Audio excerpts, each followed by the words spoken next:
మంగళిపుడి వారికి నమస్కారం. Thank you so much. నమస్తే. కంగ్రాచులేషన్స్ అండి. థ్యాంక్ యూ అమ్మా. Thank you so much. మన తెలుగు ప్రజలకి, ఆంధ్రాకి ఒక విమెన్ హోమ్ మినిస్టర్గా రావడం అనేది చాలా ప్రౌడ్ ఫీల్ ఉంది యాజ్ ఎ విమెన్గా. నిజంగా నాకు కూడా అదే proud feel. Because of that Chandrababu Naidu గారు ఇవన్నీ జరిగినాయంటే చంద్రబాబు నాయుడు గారి వల్ల.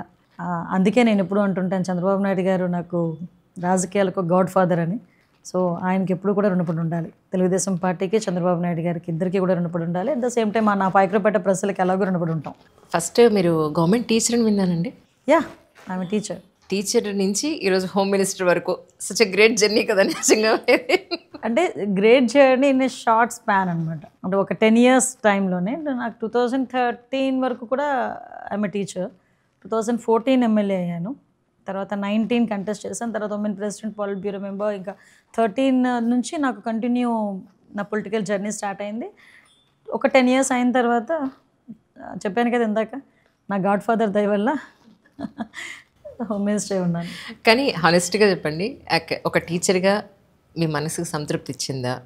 ఒక ఏమంటారు, హోమ్ మినిస్టర్గా మీకు మనసుకు సంతృప్తి ఇచ్చిందా అంటే ఏం చెప్పండి? మీకు ఇంకో ఈ విషయంలోనైతే నేను ఒక 2 ways ఆఫ్ ఆన్సర్ చెప్తా. కానీ ట్రూలీ ఓపెన్గా చెప్తున్నా, నేను టీచర్గా ఉన్నాను కాబట్టి పొలిటికల్గా నేను సక్సెస్ అవ్వగలిగాను. Right. Because of teacher only. నేను ఈరోజు పొలిటికల్గా 10 సంవత్సరాల్లోనే నేను ఈ పొజిషన్కి రాగలిగానంటే నా టీచర్ వృత్తి అన్నది చాలా బాగా పనిచేసింది నాకు. అట్ ద సేమ్ టైం ఏంటంటే, నాకు చిన్నప్పటి నుంచి కూడా పాలిటిక్స్ అంటే ఒక ప్యాషన్. లిటరల్లీ నేను టీచర్ కింద ఫస్ట్ టైం అపాయింట్మెంట్ లెటర్ తీసుకుని స్కూల్కి వెళ్ళి సిగ్నేచర్ చేస్తూ అయితే ఏడ్చా. ఎందుకంటే అప్పటికి నాకు 21-22 yearsకి నాకు జాబ్ వచ్చేసింది. అబ్బా 36 years చేయాలా ఈ ఉద్యోగం, లేదు ఇది కాదు నాకు కావాల్సింది, సంథింగ్ ఇంకొంచెం ముందుకు వెళ్ళాలని అప్పటికప్పుడు మళ్ళీ చదవడం మొదలుపెట్టాను.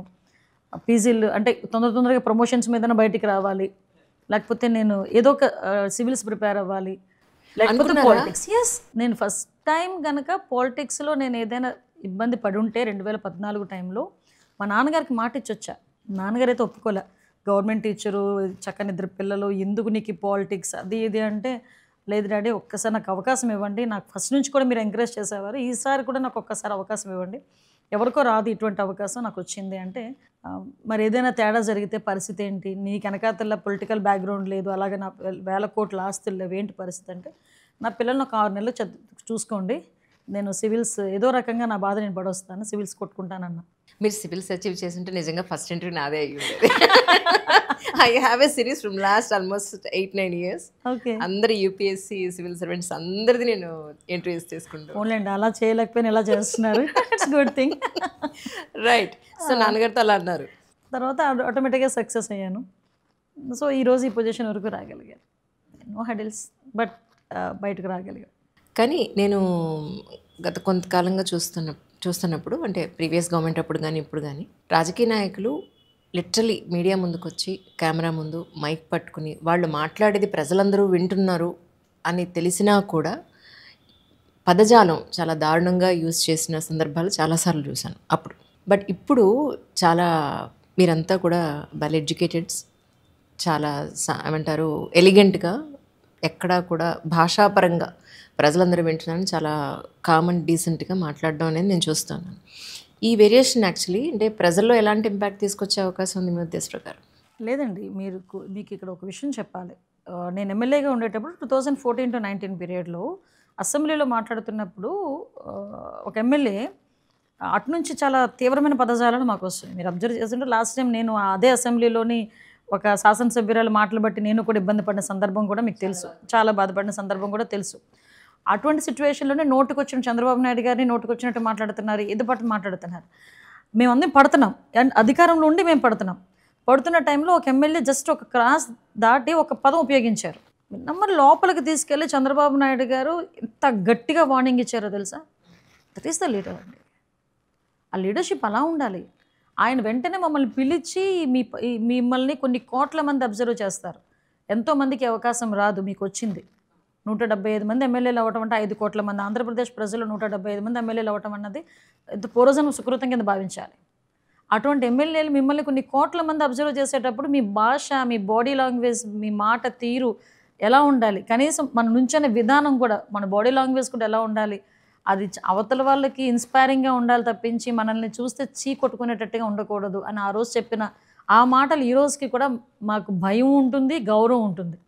సో ఈ రోజుకి తెలుగుదేశం పార్టీ ఎమ్మెల్యేలన్నా, ఎన్డీఏ కూటమి ఎమ్మెల్యేలన్నా ప్రజలు ఎందుకు ఆ మాత్రం గౌరవిస్తున్నారు? ఈ రోజుకైనా మేము వచ్చిన తర్వాత ఆ పదజాలాలు మీరే అన్నారు, ఆ పదజాలాలు ఎక్కడ కనిపించట్లేదు, ఆ టైప్ ఆఫ్ కల్చర్ కనిపించట్లేదని. సో దట్ మేము ఆ డెకోరం మేము మెయింటైన్ చేస్తున్నాం. మెయింటైన్ చేసేటట్టు చేస్తున్నారు చంద్రబాబు నాయుడు గారు. ఈరోజు తనకి ఎగ్జాక్ట్లీ పవన్ కళ్యాణ్ గారు కూడా అదే సపోర్ట్ ఇస్తున్నారు. మీరు నమ్మరమ్మా, ఈ రోజుకి కూడా మీకు చూపిస్తాను. వైఎస్ఆర్సీపీ సంబంధించిన వాళ్ళు ఫేస్బుక్స్ కానీ ట్విట్టర్లు కానీ ఓపెన్ చేసి చూడండి. వాళ్ళు మాట్లాడే మాట, ఆ పదాలు ఆడ మగ తేడా లేదు. ఆడవాళ్ళు అలాగే మాట్లాడుతున్నారు, మగవాళ్ళు అలాగే మాట్లాడుతున్నారు. వాళ్ళకి కనీసం వాళ్ళ నాయకుడు చెప్పడా అనిపిస్తుంటుంది. అసలు ఎందుకు పడాలి మేము ఇన్ని మాటలు? అసలు మేమెవరో తెలియదు, మా కుటుంబ నేపథ్యాలు తెలియదు, కానీ మా పర్సనల్ విషయాలు కూడా రోడ్డు మీదకి వచ్చి మాట్లాడే పరిస్థితులు కనిపించాం. 5 సంవత్సరాలు రాజకీయాల్లో ఉండి నిజంగా పోరాటమే చేసాం, అందరం పోరాటం చేసాం. సో అఫ్కోర్స్ దాన్ని ఫ్రూట్ ఈరోజు ఎంజాయ్ చేస్తున్నాం, అది వేరే విషయం. కానీ చంద్రబాబు నాయుడు గారు అధికారంలోకి వచ్చారు అని ఏపీ ప్రజలు సంతోషించే లోపలే ఈ వరదలు, వర్షాలు బీభత్సం సృష్టించేసింది. గట్టిగా చెప్పాలంటే ఈ రోడ్ల వ్యవస్థ కానీ మొత్తం అంతా చాలా డిస్టర్బ్ అయిపోయింది. ఇప్పుడు ప్రస్తుతానికి రిఫార్మ్స్ ఎలా జరుగుతున్నాయంటే ఏం చెప్తారు అంతే? అమ్మా మీకు ఇంకో విషయం చెప్పాలి.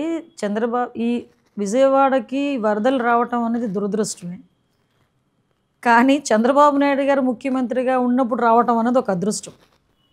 ఎస్, నేను ఘంటాపదంగా చెప్పగలను ఈ మాట. నిజమండి. ఇదే సిచ్యువేషన్లో చంద్రబాబు నాయుడు గారు కాకుండా వేరే ముఖ్యమంత్రి ఏదైనా ఉన్నా ఈ రోజుకి కూడా దాన్ని రీస్టోర్ చేసే పరిస్థితి ఉండదు. బికాజ్ ఆఫ్ చంద్రబాబు నాయుడు గారు ఈ 10 రోజుల్లోనే తిరిగి వాళ్ళు తిరిగి వాళ్ళ లైవ్లీహుడ్ని చేస్తున్నారు, స్టార్ట్ చేయగలిగారు. నేను నా కళ్ళతో చూశానమ్మా, డే ఫస్ట్ నుంచి నా కళ్ళతో నేను చూశాను. ఎందుకంటే యాజ్ అ డిజాస్టర్ మేనేజ్మెంట్ మినిస్టర్గా సార్ అనిత డిజాస్టర్ మేనేజ్మెంట్ ఆఫీస్లో ఒకసారి కూర్చోంటే నేను వెళ్ళి కూర్చుంటే సార్ అక్కడికి వచ్చారు. అక్కడి నుంచి నేను సార్ కలిపి అజిత్ సింగ్ నగర్కి వెళ్ళాం. అంతవరకు ఆ సీరియస్నెస్ అన్నది అంటే మాకు తెలుసు, సిచ్యువేషన్స్ బాగాలేదన్న సంగతి తెలుసు. అక్కడికి వెళ్ళిన తర్వాత ఏ ముఖ్యమంత్రి అయినా తర్వాత సార్కి హైదరాబాద్ ప్రయాణం ఉంది. బాలకృష్ణ గారు ఒక ఇది పెట్టారు, ఫంక్షన్ పెట్టారు బాలకృష్ణ గారిది, 50 సంవత్సరాలు ఆయన సినీ జీవిత దేని గురించి పెట్టారు. సో దానికి వెళ్ళాల్సిన మనిషి చూసి సిచ్యువేషన్ చూసి నేను ఈ టైంలో ఎక్కడికి కదలను, నాకు నియర్ బై ఆఫీస్ ఎక్కడ ఉంది అంటే కలెక్టర్ ఆఫీస్. అంటే కలెక్టర్ ఆఫీస్లో ఏ ముఖ్యమంత్రి అంటే 10 రోజుల పాటు బస్సులో కూర్చొని అడ్మినిస్ట్రేషన్ చేస్తారు. మొత్తం సెక్రటేరియట్ని మొత్తాన్ని తీసుకొచ్చి కలెక్టర్ ఆఫీస్లో కూర్చోబెట్టారు. ఒక్కొక్క వార్డుకి ఒక సీనియర్ ఐఏఎస్, ఒక మంత్రి, ఒక ఎమ్మెల్యేని వేశారు. ఒక్కొక్క డివిజన్కి ప్రతి ఒక్కరికి కూడా ఇంటింటికి తీసుకెళ్ళి భోజనం ఇవ్వాలి. ఆయన చలించిపోయేవారు. మాకు భయం వేసేది. ఆయన ఫీల్డ్ వర్క్కి వెళ్ళి వచ్చి కూర్చొని మాకు రివ్యూ అనేసరికి లిటరల్లీ ప్రతి ఒక్కరిని భయపడేవాళ్ళు. ఎవరైనా వచ్చి ఆయనకి ఏమైనా చెప్పారా, ఏదైనా అందలేదా అంటే ఎంత మైన్యూర్ థింగ్స్ని ఆయన అబ్జర్వ్ చేస్తారంటే, ఒక అమ్మాయి ఎందుకు ఏడుస్తుంది, ఒక అతను ఎందుకు ఏడుస్తున్నాడు అని అడిగితే, మా మిస్సెస్ అక్కడ ఉండిపోయిందమ్మా లోపల, నేను మా అబ్బాయిని కాపాడుకుందామని తీసుకొచ్చాను, మా మిస్సెస్ని కాపాడండి అని ఒకతను. ఒక ఆమె వచ్చి నాకు మంచినీళ్ళు లేవు, మంచినీళ్ళు ఇవ్వండి అని. ఈ పదాలన్నీ తిరిగి తీసుకొచ్చి ఇలా జరుగుతుంది అక్కడ సిచ్యువేషన్, మీరేం చేస్తున్నారు, నాకు ఇంటింటికి వెళ్ళాలి. నైట్ 1 గంటకు 2 గంటలకు పడుకునే మనిషి మళ్ళీ మార్నింగ్ 6 o'clock అలా రెడీగా కూర్చొని రివ్యూ చేసేవారు, లేదా ఫీల్డ్కి వెళ్ళేవారు. అందుకే అన్నాను ఇందాక మాట, విజయవాడ వరదలు రావడం దురదృష్టమే, కానీ ఆ టైంలో చంద్రబాబు నాయుడు గారు ముఖ్యమంత్రిగా ఉండటం అదృష్టం. ఈ రోజుకి ఏ గవర్నమెంట్ ఇవ్వని ప్యాకేజ్ ఈరోజు అనౌన్స్ చేశారు నిన్ననే సార్. అంటే వాళ్ళకి తిరిగి మేము ఒక వరదల్లో పడి మేము బయటకు వచ్చేమన్న ఫీల్ కూడా ఉండదు వాళ్ళకి. డెఫినెట్లీ ప్రజలందరూ కూడా హ్యాపీగా ఉన్నారు. నేను ఒక్కొక్కసారి చెప్తుంటా చంద్రబాబు నాయుడు గారి గురించి, నేను ఏకలవ్య శిష్యురాలే చంద్రబాబు నాయుడు గారికి. ఆయన చూస్తూ నేర్చుకున్నాం, ఈ 10 సంవత్సరాలు ఆయన చూస్తూనే నేర్చుకున్నాం ఎలా చేయాలి వర్క్ అన్నది. సో మేము కూడా ఎంజాయ్ చేస్తాం, వర్క్ని ఎంజాయ్ చేస్తాం. అవును, ఇందాకనే అంటున్నారు 10ంటికి బయటకు వచ్చానంటే ఇంకొక గంటలో 12 గంటలు మీరు బయటకు వచ్చా. యాక్చువల్లీ నెక్స్ట్ కూడా ఇంకా మీటింగ్ ఉందన్నారంటే, కానీ కష్టం కదండి యాజ్ ఎ మదర్ మీకు? నా అదృష్టం, నా పిల్లలు నాకు సహకరిస్తారు, నిజంగా నా అదృష్టం అది. ఒక సింగిల్ పేరెంట్గా నేను నా పిల్లలు ప్రతి ఆస్పెక్ట్లోని కూడా ఈ 10 years వాళ్ళు నన్ను అంతా సపోర్ట్ చేయబట్టే. ఎక్కడికైనా వెళ్తున్నాను అన్న జాగ్రత్తగా అంటారు అంతే. ఏ రోజు నన్ను ఇబ్బంది పెట్టిన పరిస్థితి కూడా రాలే. వాళ్ళకి ఎందుకో చంద్రబాబు నాయుడు గారు అన్నా కూడా అంతే అభిమానం వాళ్ళకి కూడా. పవన్ కళ్యాణ్ గారు అంటే ఆటోమేటిక్గా ఉంటుంది కదా ఇష్టం. సో వాళ్ళు నాకు సహకరించబట్టే నేను ఈ రోజు వరకు ఇలా నేను ఇంత పర్ఫెక్ట్గా వర్క్ చేసుకోగలుగుతున్నా. అది నా అదృష్టం. అంటే అవుట్ ఆఫ్ మై క్యూరియాసిటీ సరదాగా అడగడం ఈ క్వశ్చన్. అంటే యాజ్ ఏ మదర్ పొద్దున్న లేస్తే వాళ్ళకి ఏదో వండి పెట్టాలని ఉంటుంది కదా మనకి, ఏం తింటున్నారో లేదో ఎలా ఉంటున్నారో అని. అసలు టైం ఉందా మీకు ఈరోజు? వాళ్ళు నన్ను అడుగుతున్నారు, అమ్మ ఏం తింటావు, మీకు ఒక మెసేజ్ చూపిస్తాను ఇప్పుడు, అమ్మ ఏం తింటావు లక్ష్మాంటి చేత ఏం వండించమంటావు అని అడుగుతుంది అనమాట, మెసేజ్ పెడుతుంది. సో ఒక స్టేజ్ అంతే, ఒక స్టేజ్ వరకు వాళ్ళని మనం చూసుకున్నాము. వాళ్ళు కొంచెం పెద్దవాళ్ళు అయ్యారు కదా, ఆటోమేటిక్గా ఇప్పుడు తిరిగి వాళ్ళే నన్ను అడుగుతున్నారనమాట. కానీ పవన్ కళ్యాణ్ గారికి అన్ని పోర్ట్ఫోలియోలు ఇవ్వడం అనేది, అంటే ఇంకెవరూ లేరా ఈయనకి ఇచ్చారని కొంతమంది విమర్శించారు ఒక పర్టికులర్ టైంలో. అలాంటి వాళ్ళకి మీరు ఏం సమాధానం చెప్తారు? అసలు విమర్శించే వాళ్ళు ఒక్కొక్కసారి నాకు అనిపిస్తుంది అమ్మా, ఫీల్డ్ మీదకుండి యుద్ధం చేయాలి, యుద్ధం చేసేవాడు తెలుస్తుంది పెయిన్. అంతే తప్పించి ఎక్కడో కూర్చొని, నాకు చాలామందిని అబ్జర్వ్ చేస్తుంటాను, క్రికెట్ మ్యాచ్ జరుగుతుంది అనుకోండి, ఇక్కడ కూర్చొని అనాలిసిస్ చేస్తారు, అచ్చా బ్యాట్ ఇలా ఆడితే బాగుండు, ఇలా ఆడితే బాగుండు అని. At the same time politics గురించి బాగా బాగా ఖాళీగా ఉండే కూర్చొని ఆ రచ్చబండ్ల దగ్గర లేకపోతే ఏదో సంథింగ్ మీటింగ్ హాల్స్లో కూర్చొని ఏం అనాలిసిస్ ఇస్తారంటే, ఇక్కడ కూర్చొని అమెరికాలో ఏం జరగాలో కూడా వీళ్ళే నిర్ణయిస్తారు. సో ఏ పోర్ట్ఫోలియోలు ఎవరికి ఇవ్వాలో కూడా వీళ్ళే నిర్ణయిస్తారు. ఇవ్వకపోతే ఫీల్ అయిపోతారు, ఫీల్ అయిపోయి నోటుకు వచ్చినట్టు మాట్లాడతారు. ఏం ఇస్తే తప్పేంటి? ఇప్పుడు 24 మంది ఉన్నాం, 24 మంది మినిస్టర్స్, ఆయనకి ఆ పోర్ట్ఫోలియోలో ఆయన తీసుకున్నారు, తప్పేంటి? ఇప్పుడు ఇచ్చారు, తప్పేంటి? చేస్తున్నారు కదా. చెయ్యలేకపోతే అడుగు, ఆ పోర్ట్ఫోలియోలకి న్యాయం చేయలేకపోతే అప్పుడు అడుగుండి. అంతే తప్పించి ఎందుకు ఇచ్చారు, ఎవరూ లేరా అవన్నీ కాదు. ఒక సిస్టమ్ ఉంటుంది, ఇంతమంది మంత్రులే ఇవ్వాలి, ఒక సిస్టమ్ ఉంటుంది. ఆ ఉన్న శాఖలన్నింటినీ ఆ మంత్రులకే సర్దాలి. ఈరోజు నేను 2 మినిస్టర్స్ చేస్తున్నా, ఏమన్నా నాకు కాకుండా ఇంకొకరు మినిస్టర్ ఇవ్వాలంటే అవ్వదు. అది ఇంతమంది మినిస్టర్స్ ఉండాలంటే సిస్టమ్ అది, దాని సిస్టమ్ తగ్గట్టు వెళ్తాం. కానీ మీరు నోటుకు వచ్చినట్టు మాట్లాడారు కదా, దాని తగ్గట్టు వెళ్ళడం అనేది జరగదు. అది మీ ద్వారా చెప్తున్నాను వాళ్ళకి. అవును. ఇప్పుడు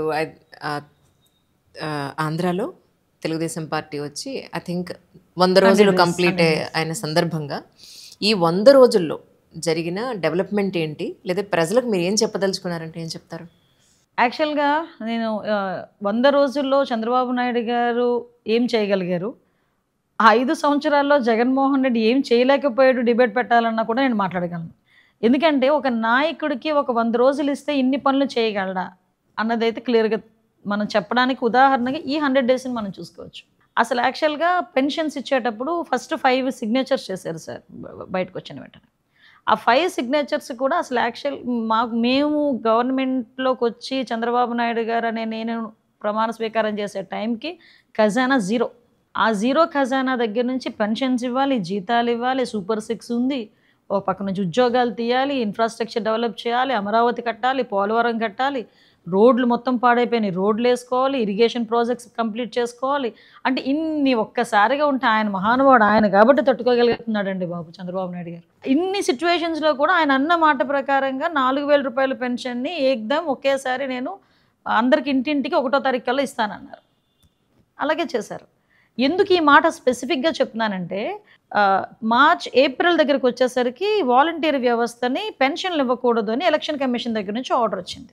ఆర్డర్ వచ్చిన వెంటనే జగన్మోహన్ రెడ్డి ఏం చేశాడంటే, వాలంటీర్లు లేకపోతే ఇంటింటికి వెళ్ళి పెన్షన్ ఇవ్వటం అవ్వదు అని చెప్పి కావాలని చంద్రబాబు నాయుడు గారి మీద యాంటీ క్రియేట్ చేయడానికి ఆ ముసలి వాళ్ళందరినీ రోడ్ల మీద నుంచోబెట్టి, నమ్ముతారా 32 మంది చనిపోయారు ఆ ఎండలు తట్టుకోలేక. ఏప్రిల్ మే ఎండలు, అలాంటి ఎండలు. అదే చంద్రబాబు నాయుడు గారు వాలంటీర్ వ్యవస్థని టచ్ చేయకుండా సెక్రటేరియట్ స్టాఫ్ని తీసుకొని 1వ తారీఖుకి ఇంటింటికి తీసుకెళ్ళి 4,000 రూపాయల పెన్షన్ని 64 లక్షల మందికి ఒక్క రోజులో ఇచ్చారు. దట్ ఈస్ చంద్రబాబు నాయుడు గారు. సో ఎందుకు చెప్తుంది, ఈ 100 రోజుల్లో అన్నా క్యాంటీన్లు అప్పుడు పోయినాయి, అన్నా క్యాంటీన్లు మళ్ళీ తీసుకొచ్చి ఇచ్చాం. ల్యాండ్ టైటిలింగ్ యాక్ట్ రద్దు చేస్తామని చెప్పాం, ల్యాండ్ టైటిలింగ్ యాక్ట్ రద్దు చేసాం. అదేవిధంగా మనకి నూతన ఇసుక పాలసీ చెప్పాం, నూతన ఇసుక పాలసీ తీసుకొచ్చాం. 20 లక్షల మంది ఉద్యోగాలకు ఇస్తామన్నలో భాగంగా మెగా డిఎస్సిలోని ఈరోజు తీసుకొచ్చి అనౌన్స్ చేశారు, మెగా డిఎస్సి ఇచ్చారు. ఈరోజు మద్యం పాలసీ ఈరోజు మళ్ళీ రెన్యువల్ చేశారు, అంటే రికవరీ మళ్ళీ మొత్తం అంతా కలిపి